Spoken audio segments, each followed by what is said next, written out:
Most of the time, widgets in Flutter build without looking up any extra information about their parents.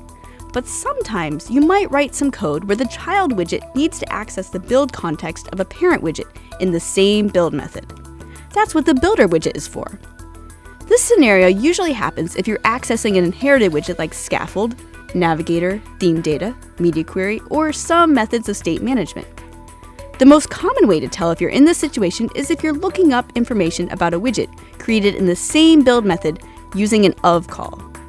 One way to solve this is by putting the child widget tree into a separate standalone widget with its own build method.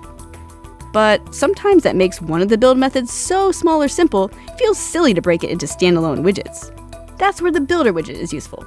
Just wrap a builder around whatever child widget needs the build context to access something from its parent, and you're good to go. Much like other closures, Builder will ensure that the parent widgets are fully built first, so you can look them up via the build context in the child widget. The child widget tree will get constructed when the builder function, which is passed into the builder widget, gets called.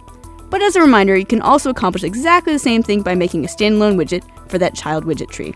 And that's really all there is to it. The builder widget is a simple widget to get you an updated build context when you need it. For more info on Builder and all the other Flutter widgets, head over to flutter.dev.